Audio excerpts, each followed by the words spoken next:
आज NCERT class 10th mathematics का एक वास्तविक संख्या में से बहुत इंपॉर्टेंट क्वेश्चन है। अंडरूट 2 एक अपरिमेय संख्या है, अंडरूट 3 एक अपरिमेय संख्या और अंडरूट 5 एक अपरिमेय संख्या। ये तीनों क्वेश्चन में क्या डिफरेंस है, कैसे करना है, वो सारा इस वीडियो में कवर करेंगे। देखो यहाँ दे रखा है, सिद्ध कीजिए कि अंडरूट 2 एक अपरिमेय संख्या। जब भी आपको अंडरूट एक अपरिमेय संख्या देना तो उसको विपरीत मान लो।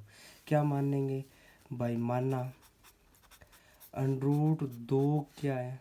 एक परिमेय संख्या। अंडरूट 2 क्या एक परिमेय संख्या है। ठीक है, यहाँ से स्टार्ट करना है क्वेश्चन भाई। माना अंडरूट 2 क्या है? एक परिमेय संख्या है। अब अगर अंडरूट 2 अपनी परिमेय संख्या है तो परिमेय संख्या में आपने पढ़ा होगा भाई, परिमेय संख्या को किस रूप में लिखा जा सकता है? पी बटा क्यू के रूप में लिखा जा सकता है। और क्यू जहाँ क्या है? Not equal 0। और इनका एचसीएफ क्या होता है? 1।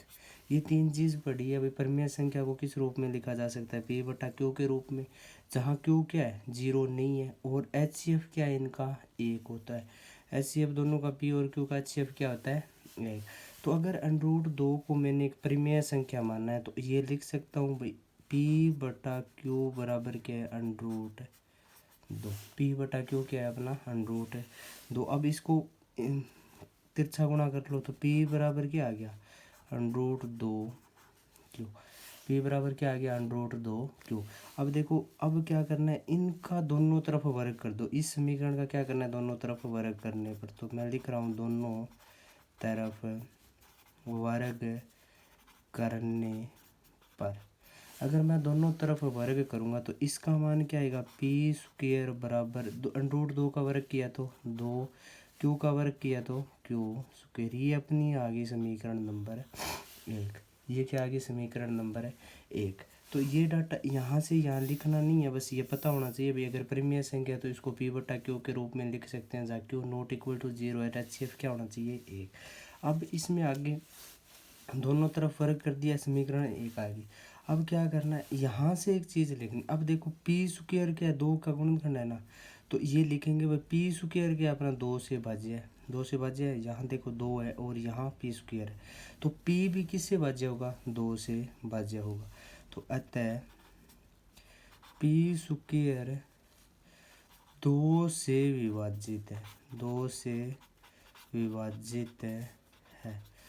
तो पी भी 2 से विभाजित होगा, पी भी 2 से विभाजित होगा, विभाजित होगा। ये चीज़ लिख दी भाई। पी स्क्वायर क्या है अपना? 2 से विभाजित है, दिख रहा है भाई, 2 से विभाजित है। तो पी भी क्या है? 2 का गुणनखंड है तो 2 से विभाजित है, तो पी भी क्या होगा? 2 से विभाजित होगा। इतना करने के बाद अब एक और नंबर मानना है। अब इतना आधा क्वेश्चन हुआ है अभी अपना। तो दूसरा क्या मानेंगे? मानना पी बट्टा आर, कोई क्यों नहीं मानना है, कोई और नंबर मानना है। पी बट्टा आर किसके बराबर है? 2 के बराबर। क्या मानेंगे? अगर अंडरूट 2 है तो 2 मानेंगे, अगर अंडरूट 3 है तो आगे बताएंगे क्या मानना है। तो पी बट्टा आर बराबर क्या मान लिया? 2। फिर वही तिरछा गुणा कर दो, पी बराबर आ गया अपना 2 आर। पी बराबर अपना क्या आ गया? 2 आर। फिर क्या करना है? दोनों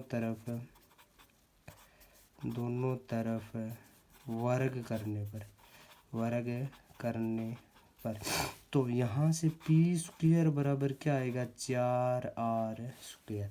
पी स्क्वायर बराबर क्या आ गया? 4r square. ये आ गया अपने समीकरण नंबर 2। अब देखो, यहाँ पी स्क्वायर बराबर क्या है? 2q square. यहाँ पी स्क्वायर बराबर क्या आ गया? 4r square. तो इस समीकरण में पी स्क्वायर का मान यहाँ से रख सकते हैं।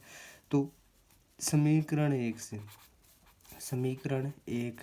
से 2q स्क्वायर बराबर किसके आ गया? 4r square. 2q स्क्वायर बराबर किसके आ गया? 4। यहाँ से काट दो, 2 एकम 2, 2 दूनी 4 तो कट जाएगा। तो q स्क्वायर बराबर क्या आ गया अपना? 2r square. q स्क्वायर बराबर किसके आ गया? 2r square. तो अब वही आ गया। यहाँ पी स्क्वायर बराबर क्या है? 2q स्क्वायर है। यहाँ q स्क्वायर बराबर क्या आ गया? 2r square. तो वही यहाँ लिखा है ना, वही लिखना है। अतः क्यू स्क्वायर क्या है? क्यू स्क्वायर 2 से विभाजित है। तो क्यू भी 2 से विभाजित होगा। क्यू भी किससे विभाजित होगा? 2 से विभाजित होगा। इतना लिख दिया भाई। क्यू स्क्वायर क्या है, 2 से विभाजित है, तो क्यू भी किससे विभाजित होगा, 2 से विभाजित है होगा। तो अब यहाँ तक करने के बाद ये क्वेश्चन तो अपना हो गया भाई, 2 से विभाजित है। तो अतः लास्ट में लिखना है, अतः पी व क्यू का एक उभयनिष्ठ गुणनखंड कौन सा है। अगर P भी 2 से विभाजित है और Q भी 2 से विभाजित है, उभयनिष्ठ गुणनखंड क्या आ गया, 2 आ गया। कम से कम एक उभयनिष्ठ गुणनखंड क्या है, 2 है। यहाँ लिख देना, कम से कम एक उभयनिष्ठ गुणनखंड क्या है, 2 है। परंतु यह इस तथ्य का विरोध करता है। विरोध कैसे करता है भाई, अपने ने क्या मानना है, स्टार्टिंग में देखो भाई, P बटा Q क्या है, एक है, परिमेय संख्या है, Q नॉट इक्वल टू 0 है, HCF क्या है, 1 है। यहाँ अपना HCF क्या आ गया, अगर एक उभयनिष्ठ गुणनखंड है तो हम यहाँ अपना क्या HCF आ गया, 2 है। HCF क्या आ गया, 2। इस तथ्य का विरोध करता है कि P व Q में एक के अलावा कोई उभयनिष्ठ गुणनखंड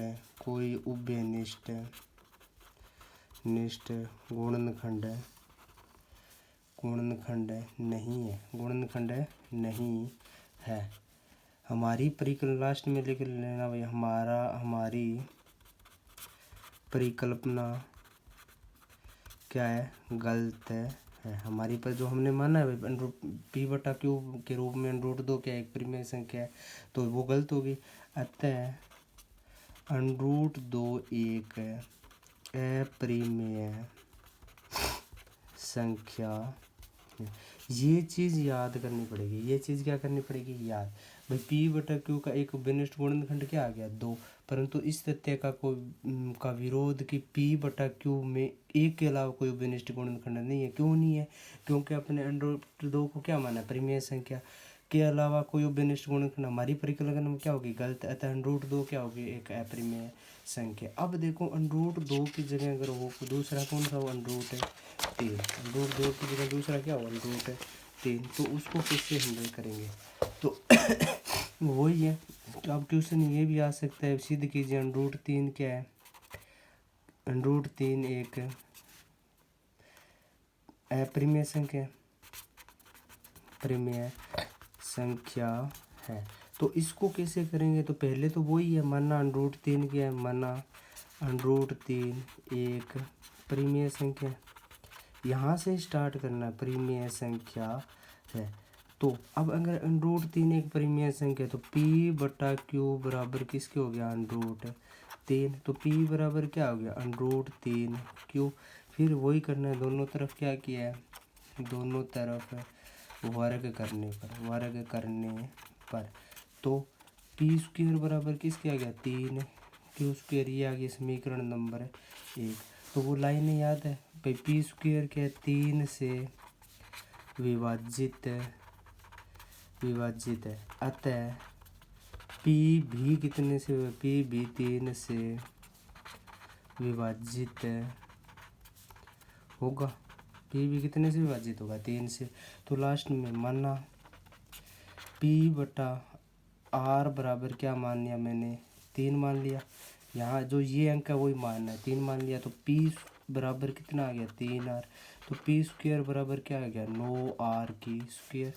क्या आ गया, 9R की स्क्वायर। अगर P ये समीकरण नंबर 2 है, समीकरण नंबर 1 से मान रखेंगे तो यहाँ से 3Q स्क्वायर बराबर क्या आ गया, 9R स्क्वायर। 3 एक कम 3, 3 तिया 9। तो Q स्क्वायर बराबर क्या आ गया, 3R स्क्वायर। तो लास्ट में Q स्क्वायर 3 से विभाजित है। Q स्क्वायर किससे विभाजित है, 3 से विभाजित है। अतः Q भी किससे विभाजित होगा, 3 से विभाजित होगा। Q भी किससे विभाजित होगा, 3 से। तो लास्ट में यहाँ वो लाइनें लिखी है ना, जहाँ बता देता हूँ जैसे ये क्वेश्चन किया क्यू स्क्वायर भी किससे विभाजित होगा, 3 से विभाजित होगा। अतः पी बटा क्यू का एक उभयनिष्ठ गुणनखंड 3 है तो यहाँ क्या आ जाएगा 3, 3 है तो यहाँ क्या आ जाएगा 3। परंतु इस तथ्य का विरोध है पी क्यू का, ये लाइन सेम रहेगी, ये लाइन हर क्वेश्चन में सेम रहेगी और हमारी परिकल्पना गलत है। अतः √3 क्या एक अपरिमेय संख्या, √3 क्या एक अपरिमेय संख्या। अगर इसी में √5 वाला हो तो क्या मानेंगे, अगर इसी क्वेश्चन में √5 दिया हो तो क्वेश्चन नंबर तीसरा पार्ट है, सिद्ध कीजिए कि √5 एक अपरिमेय संख्या, एक अपरिमेय संख्या है। तो वही है मानना, क्या मानेंगे √5 एक परिमेय, √5 एक परिमेय संख्या है, ये मान ली। अगर √5 अपनी एक परिमेय संख्या है तो इसको किस रूप में लिखा जा सकता है, √5 अगर एक परिमेय संख्या है तो इसको किस रूप में लिखा, पी बटा क्यू बराबर है √5, बराबर किसके √5 के। तो पी बटा क्यू बराबर किसके √5 के। तो पी का मान यहाँ से क्या आएगा √5 क्यू। फिर क्या किया, दोनों तरफ वर्ग करने पर, क्या करने पर, वर्ग करने पर, तो पी स्क्वायर अपना आ गया 5 क्यू स्क्वायर। ठीक है, तो समीकरण नंबर 1 वो लाइनें याद करनी है भाई, पी स्क्वायर किससे विभाजित है 5 से, अतः पी स्क्वायर 5 से विभाजित है तो पी भी 5 से विभाजित होगा, पी भी किससे विभाजित होगा 5 से विभाजित होगा। तो लास्ट में फिर माना पी बटा आर बराबर क्या मानेंगे 5, पी बटा आर बराबर क्या मानेंगे 5। तो पी बराबर क्या आ गया 5R, पी बराबर क्या आ गया 5R। तो पी बराबर 5R के आ गया तो दोनों तरफ वर्ग करने पर तो पी स्क्वायर का मान क्या आ गया 25R स्क्वायर, पी स्क्वायर का मान क्या आ गया 25R स्क्वायर। यहाँ से ये आ गई समीकरण नंबर 2। अगर समीकरण नंबर 1 से मान रखेंगे तो 5 क्यू स्क्वायर बराबर कितना है 25R स्क्वायर। तो यहाँ से काटेंगे 5 से कम 5, 5 5 25, तो क्यू स्क्वायर बराबर क्या आ गया 5R स्क्वायर, क्यू स्क्वायर बराबर क्या आ गया 5R स्क्वायर। तो फिर अतः क्यू स्क्वायर 5 से विभाजित है तो क्यू भी क्या होगा, क्यू भी 5 से विभाजित होगा, क्यू भी किससे विभाजित होगा 5 से विभाजित होगा। ये लाइन लिख दी। तो अब लास्ट में क्यू भी 5, अतः पी व क्यू का एक उभयनिष्ठ गुणनखंड 5 है, क्या है 5। अगर √2 है तो क्या आ रहा था 2, अगर √3 है तो क्या आ रहा था 3, और √5 है तो क्या है 5 है। परंतु यह इस तथ्य का विरोध करता है कि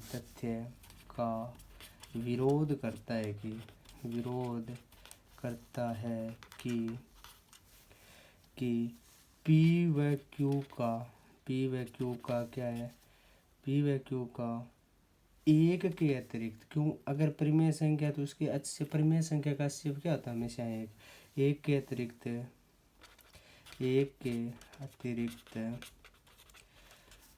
कोई उभयनिष्ठ गुणनखंड नहीं है। अतः हमारी परिकल्पना क्या है, परिकल्पना गलत है। अतः √5 एक अपरिमेय संख्या है।